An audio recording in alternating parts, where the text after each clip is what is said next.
सर्वप्रथम पत्रकार भवनामध्ये इथे आपण सर्व आले त्याबद्दल धन्यवाद. सर्वांना नमस्कार, जय भीम. आजच्या या पत्रकार परिषदेच्या निमित्त तुमच्यासमोर मी मांडत आहे. आम्ही सर्व इथे आंबेडकर सांस्कृतिक भवन अंबाझरी त्या आंदोलनाचा उद्देश आणि त्या उद्देशाच्या पूर्ततेसाठी झालेल्या आंदोलनाची रूपरेखा इथे उपस्थित असलेल्या अधिकांश पत्रकारांना माहीतच आहे, कारण की आपण सगळे पण आम्हाला सहकारी तिथे होताच. आंबेडकर सांस्कृतिक भवनाचा लीडर नसलेला हा आंदोलन झाला, त्याच्या लीड करण्याचा आणि त्यांच्या नेतृत्व करण्याच्या कार्य मोठ्या अभिमानानं सांगावंसं वाटते की आंबेडकर समाजातील आंबेडकरी विचाराच्या महिलांनी केलं. त्याबद्दल खूपच अभिमानास्पद आहे की आंदोलनाला महिला नेतृत्व करत होत्या आणि त्यामागे संपूर्ण समाज चालत होता. आंदोलन झाला, आंदोलन 272 दिवस चालला आणि अनेक मागण्यावर विचारसुद्धा झाला आणि त्या मागण्यावर विचार करून शासनाने प्रशासनाने काही निर्णय घेतले, ज्याची घोषणा तत्कालीन म्हणजे आताही सुद्धा उपमुख्यमंत्री असलेले देवेंद्र फडणवीस यांना तिथे येऊन घोषणा करायच्यासाठी समाजाने भाग पाडलं.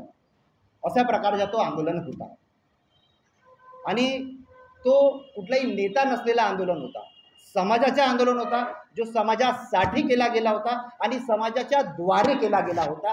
त्यामध्ये काही दिवसापासून त्या आंदोलनामुळे ज्या लोकांना हानी झाली असं म्हणता येईल की ज्या लोकांच्या उद्देशांवर, असंवैधानिक उद्देशांवर समाजाने आंदोलन करून पाणी फिरवलं आणि समाजाची हक्काची जी जमीन आहे ते बिल्डरांच्या आणि गैरवापर करून त्या जमिनीचा पैसे कमावण्याच्या उद्देशाने जे हातात घेतलं होतं, अशा गरुडा कंपनीला तिथून हद्दपार करण्याचा आंदोलन हा झाला. आणि आज त्या आंदोलनाला 100% हा शब्द तर वापरता येईल नाही, परंतु अधिकांश मागण्या मान्य झालेल्या आहेत आणि ज्या मान्य झालेल्या नाहीत त्यासाठी सुद्धा आजही समाज विचारशील विवेकशील बुद्धीने काम करत आहे, विचार करत आहे आणि पुनश्च वाटली तर पुनश्च आंदोलनाची भूमिका घेण्यास, आंदोलन करण्यास समाज सक्षम आहे. आजच्या या पत्रकार परिषदेच्या निमित्त म्हणजे आंबेडकर भवन सांस्कृतिक भवन हा एक ऐतिहासिक वारसा असलेला स्थान होता. लोकांची आस्था त्या जागेशी, त्या सांस्कृतिक भवनाशी होती. नाही ना भाऊ, ते पार्श्वभूमी. हां, आजच्या या पत्रकार परिषदेचा मुख्य उद्देश म्हणजे हा आंबेडकर भवनाला हद्दपार करण्यासाठी आंदोलन झालं आहे. परंतु त्या गरुडा कंपनीच्या मालकाने आताही हा आपण पुन्हा आपल्या हद्दीत कशा घेतला पाहिजे म्हणून समाजामध्ये तेढ निर्माण करण्याच्या, समाजामध्ये तंटे निर्माण करण्यासाठी त्यांनी षडयंत्र रचला आणि समाजातील एका व्यक्तीला, एका युवकाला त्याची दिशाभूल करून त्याला बहुतेक अनेक कुठले आमिष दिले असतील, अशा प्रकारच्या कार्य करून त्यांनी आंदोलनाकावरच प्रश्नचिन्ह निर्माण केले. आंदोलनाकामध्ये ज्या ज्या लोकांनी, लोकप्रतिनिधींनी, व्यक्तींनी, आमदारांनी आणि लोकप्रतिनिधींना आम्हाला आंदोलनामध्ये सहकार्य केला, त्याच्यावर छीटा कशी करून खोटे आरोप लावून समाजामध्ये ते झगडे लावण्याचे आणि तेढ निर्माण करण्याचे काम तो करत आहे. त्याच्या नाव यश गौरखेडे आहे. त्याच्या अचानकच त्यांनी काम सुरू केलं. त्याच्या आधी आंदोलनामध्ये त्यांची काही भूमिका होती नाही आणि आल्या आल्या अनेक प्रकारचे बिनबुड्याचे खोटे आरोप करणं त्यांनी लोकांवर सुरू केले, विशेष म्हणजे आंदोलकांवर. आणि त्या आंदोलनाला विधान भवनाच्या आतमध्ये नेऊन समाजाची आवाज बुलंद करण्याचं काम ज्या आमदारांनी केलं त्याला राजनीतिक पोटी, राजनीतिक हेतूने त्याच्यावर छीटा कशी करण्याचं काम करत आहे. म्हणून आम्ही समाजाचे लोक, आम्ही त्या आंदोलनात होतो ते लोक, आम्ही समाजासमोर एक भूमिका मांडत आहोत. दिशाभूल करण्याचं काम सुरू आहे, जे की खोटं बोलण्यात येत आहे, अनेक गोष्टी ज्याची काही गरज नाही आहे असे आरोप लावण्यात येत आहे. त्या आंदोलनामध्ये असलेल्या महिला आपल्याला याच्यावर टिप्पणी देतील अशी मी त्यांना विनंती करतो.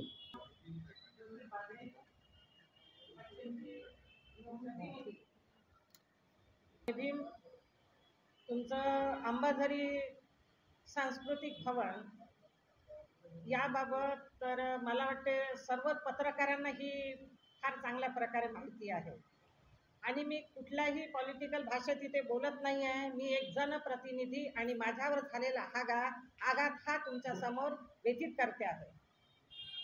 ही जी 44 एकर सांस्कृतिक भवनासाठी महानगरपालिकेला बाबासाहेबांना दिलेली जागा ही त्यांनी आपल्या समाजाकरता ठेवली होती.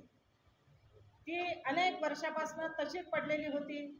त्या जागेवर काही काम नव्हतं. पडीत जागा आहे हे या एक खाजगी कंपनीच्या लक्षात आलं आणि त्या कंपनीचं नाव आहे गरुड कंपनी. त्यांनी ही मागणी कोणाकडे करून ती जागा आपण स्वतः हस्तांतरित केली आणि त्या जागेवर त्यांनी विविध प्रकारचे रेस्टॉरंट्स अजून काही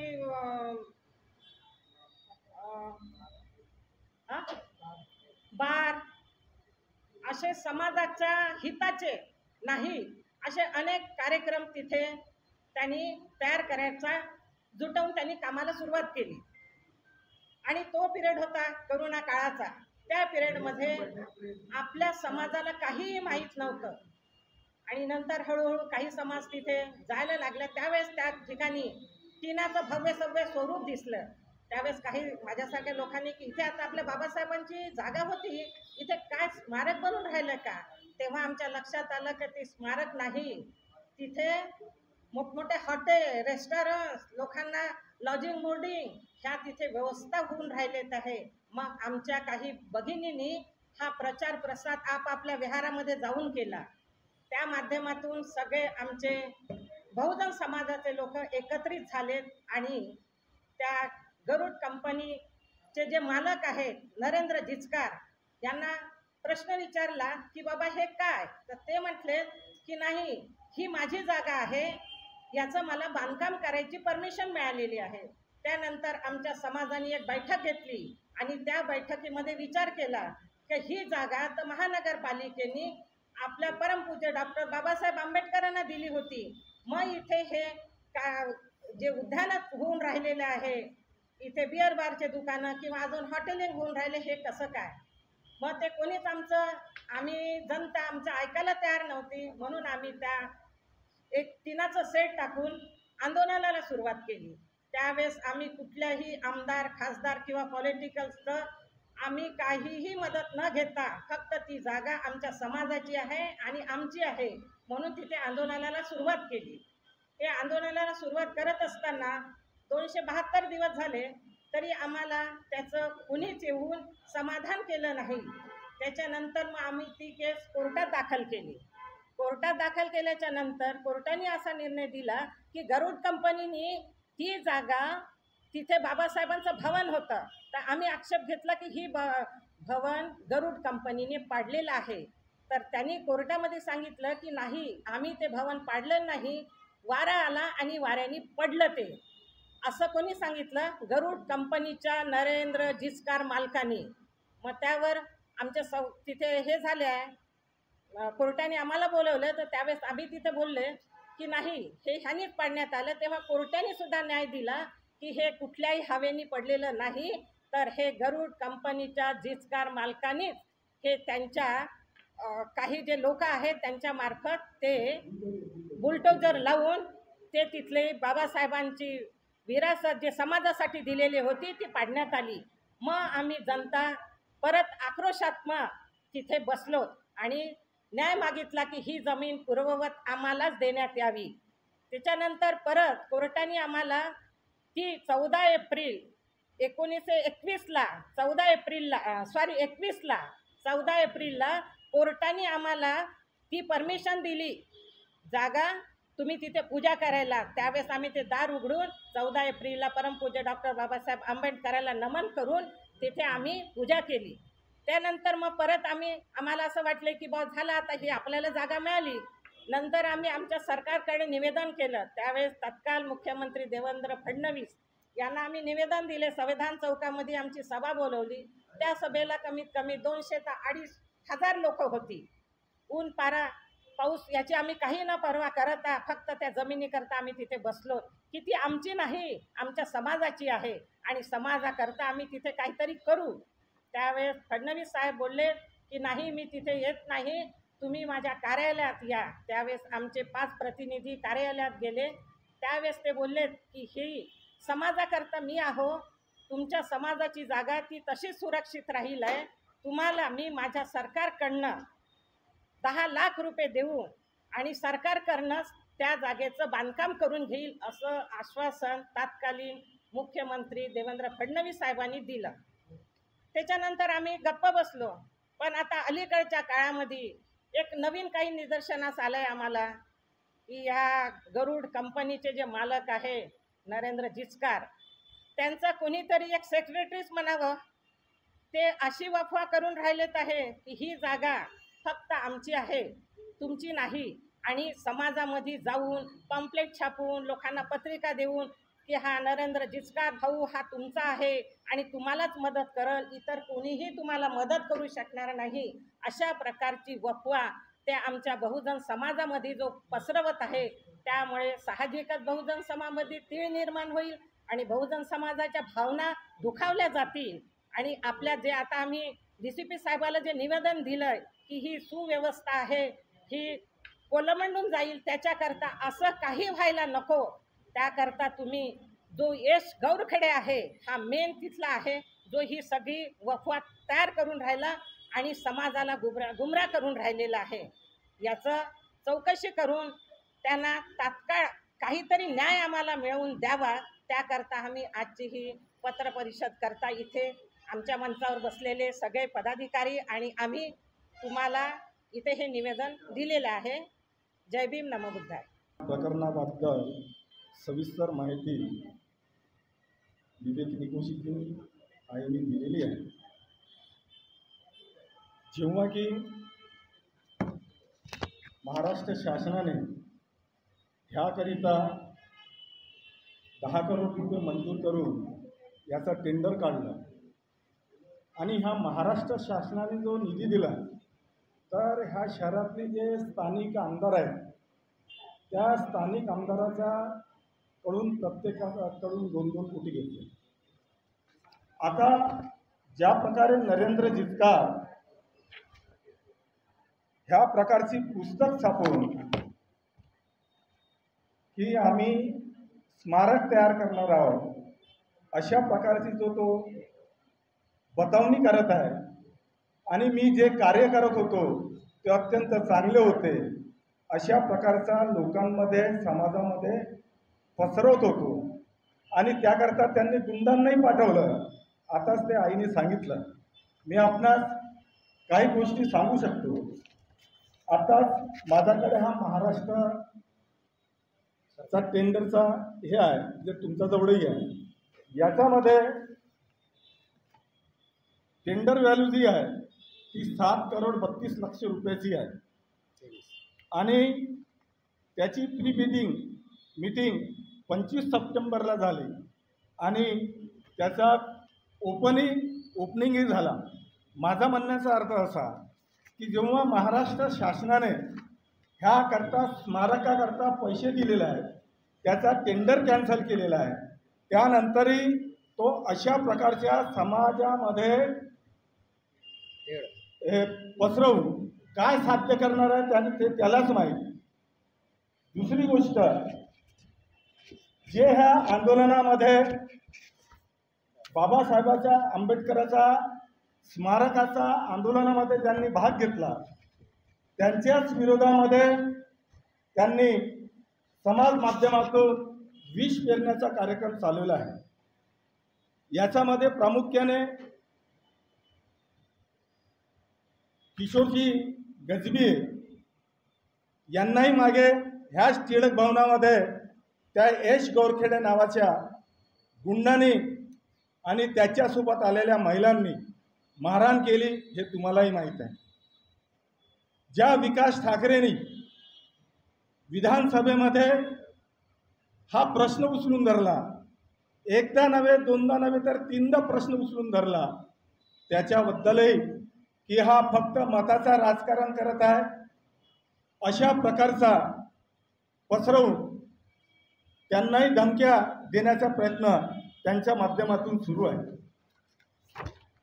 त्यांनी समाज माध्यमावर अशा प्रकारचा भवानच्या मुद्द्यावर त्यांनी आपला रोष दाखवण्याचा प्रयत्न केला. ह्या दोनही व्यक्तींना त्यांनी खोटं पाडण्याचा प्रयत्न केला. नरेंद्र जिचकार हे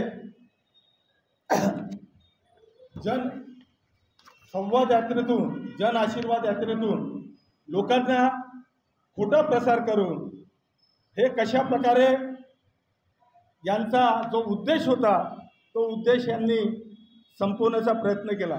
मित्रांनो, मी महानगरपालिकेमध्ये असताना हा विषय नागपूर महानगरपालिकेमध्ये आला आणि त्यावेळेस हा विषय आला असताना याच्यामध्ये असं होतं की ही जी जमीन आहे ही जमीन महसूल विभागाला द्यायचं, महसूल विभागाच्या माध्यमातून तो MTDCला आणि MTDC त्याचा निर्माण करावा आणि त्याच्या निर्माण झाल्यानंतर जो 60% वाटा महानगरपालिकेला येईल नफ्याचा आणि 40% वाटा MTDC घेणार, अशा प्रकारचा तो प्रस्ताव होता.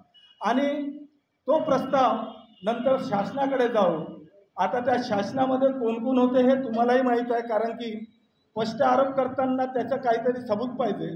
परंतु कुठं गडबड झाली आणि कुठून हा गरुडा आला हेच कळलं नाही आणि त्या गरुडाला त्यांनी कॉन्ट्रॅक्ट दिलं.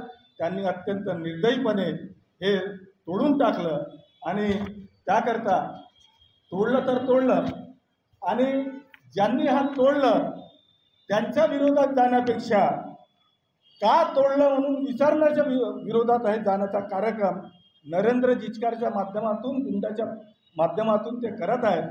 त्यांचा निषेध करण्याकरता, ती गोष्ट आपल्यापर्यंत आणण्याकरता आम्ही आज ही पत्रकार परिषद घेतलेली आहे.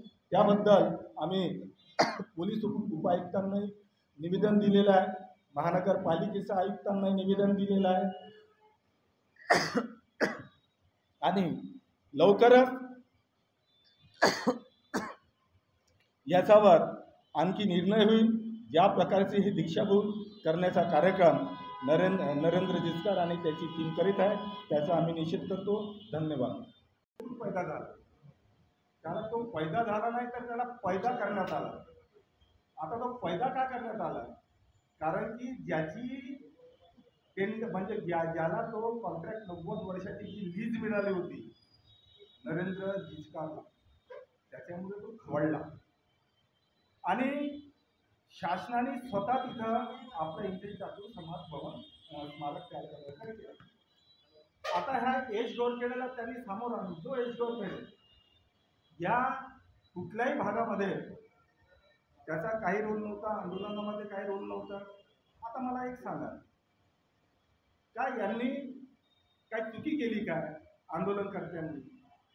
आंदोलनकर्त्यांनी काही चुकी नाही केली, कारण की बाबासाहेब आंबेडकरांचं स्मारक.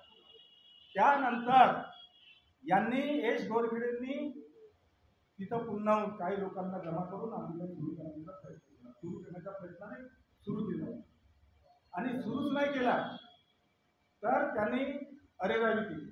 एच गोरखेडे हा बुद्ध समाजाचा आहे, आंबेडकरी समाजाचा आहे. मग जेव्हा हा स्मारक तोडण्यात आला त्याच्या विरोधात जाण्यापेक्षा तो नरेंद्र जिचकारच्या सपोर्टमध्ये कसा येतात? याच्यामध्ये त्याचा काय इंटरेस्ट आहे?